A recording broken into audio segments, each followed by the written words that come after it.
Você acredita que existe vida após a morte? Pois é, essa é uma questão bastante complexa e que tem mexido bastante com a opinião pública. Também não é para menos. Nas últimas semanas, o filme brasileiro Nosso Lar bateu recordes de bilheteria. Quem são vocês? O que aconteceu aquilo comigo? Todas as suas perguntas vão ser respondidas no tempo devido. Mises, eu preciso de explicações. A vida na Terra é que é uma cópia daqui, André. Mas tudo aqui tem um porquê e um sentido, como você vai ver. Meu Deus! E para conversar sobre esse assunto e também sobre sua carreira, eu e meus colegas Juliana, Gil e Eric vamos receber o ator Renato Prieto. Tudo bom? Tudo bem, tudo bem. Obrigado. Estou muito feliz de estar com vocês aqui, tá muito legal. É diferente de tudo que eu faço, então eu gosto. É um prazer te receber prazer aqui. Prazer meu. E eu queria saber o seguinte, se você... como é que foi essa questão do filme? Você esperava essa repercussão toda? Você esperava que o filme fosse esse sucesso todo que tem sido? Eu acho que quando você faz um trabalho, você espera que ele tenha uma boa receptividade, que as pessoas gostem daquilo ali. Mas também não era uma preocupação minha preocupação é muito mais de realizador, enquanto ator, criador. Eu diria para você que entre a passagem de vai estrear e estreou, dá um frio na barriga, claro que dá, né? Você fica pensando assim, será que eu fiz tudo correto? O que as pessoas vão dizer do que eu fiz? Será que os diretores, os críticos, se bem que particularmente para mim, o que me interessa é quem paga o ingresso, você entendeu? Esse para mim é o melhor crítico, se ele continua indo, não que eu não respeite os outros. O que, aliás, no meu caso, nem aconteceu, que todos os críticos no Brasil inteiro falaram muito bem do meu trabalho para fazer o André Luiz. Nesse momento dá um certo frio na barriga, assim. Aí quando você vê que, né, digamos, o avião aterrissou, tá tudo bem? Aí você fica mais tranquilo. Daí eu acho assim, que agora poder falar de números, desse sucesso todo, me dá uma felicidade muito grande. E você dirigiu uma montagem do Nosso Lar para o teatro em 2001. Essa direção dessa peça te ajudou na composição do personagem? Como é que foi isso? Olha, na época eu fiquei muito tempo com esse texto, porque assim, eu já conheci o Chico Xavier, eu tinha estado algumas vezes com o Chico Xavier. E é engraçado, eu sempre conto isso para as pessoas, o que é engraçado, que o Nosso Lar é o maior best-seller psicografado por ele.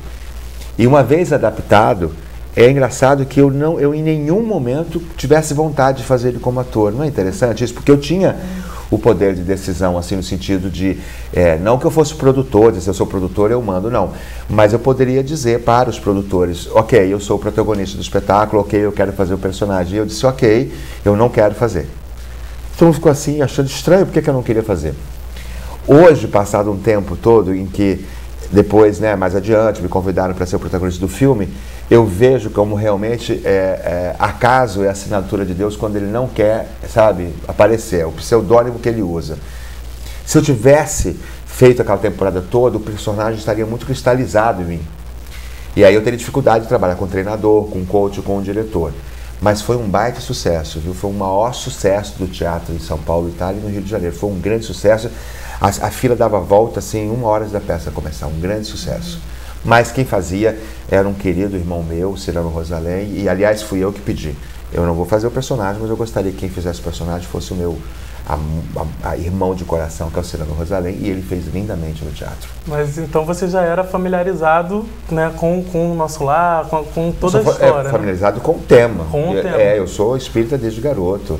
Independente da profissão, da escolaridade, da faculdade, dos cursos, da preparação que eu tive para poder construir a minha carreira, como qualquer outro ator, na minha vida particular, onde eu melhor me adaptei numa escolha filosófica, ou aqueles que escolhem religião, no meu caso foi a filosofia, foi a doutrina codificada por Allan Kardec. Então eu já conhecia o assunto, o que não me dava nenhuma facilidade para, por exemplo, as pessoas falam, foi mais fácil para você? Não, foi mais difícil, porque como as pessoas sabiam que eu tinha conhecimento do assunto, cobrariam muito mais.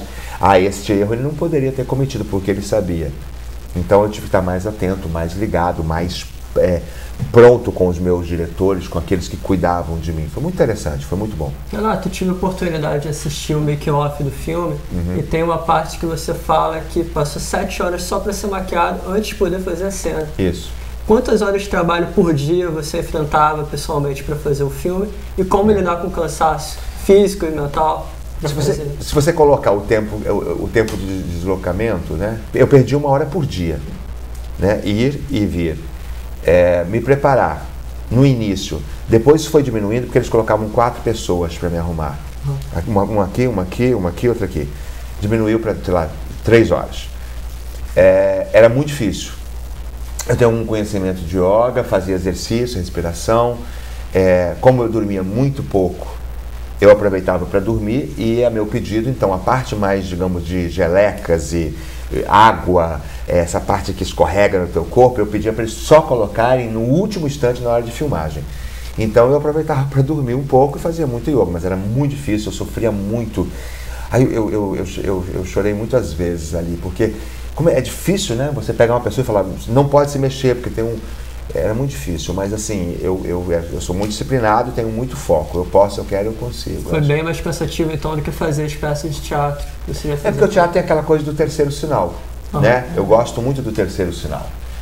Porque assim, 1 minuto antes de 2, o meu técnico ou o técnico de teatro, depois do meu pedido, ele sempre me avisa no camarim, Renato, daqui a 2 minutos eu vou dar o terceiro sinal.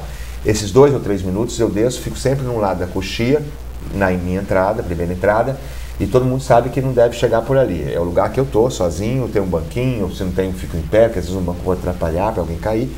Eu fico ali em pé, quieto. É 1 minuto de concentração, ou 2, ou 3, ou 4 minutos, uma média de 2 a 5 minutos.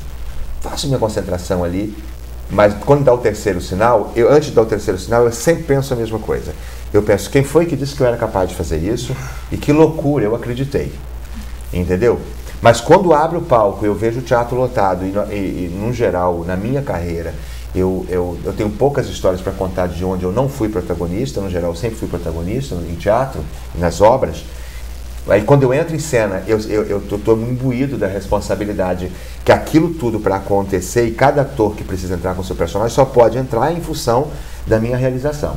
Então aí o primeiro impacto, eu senti que a plateia está na minha mão, aí eu digo, não, que bom que eu acreditei que eu podia fazer isso, mas eu fico muito inseguro, a mão sua muito, e eu já subi no palco 10.000 vezes, mas eu fico nervoso. Agora no cinema, por você não ter essa reação da plateia ali na tua frente, é mais difícil de fazer, sabendo que só depois a plateia vai assistir o filme e ver o seu trabalho?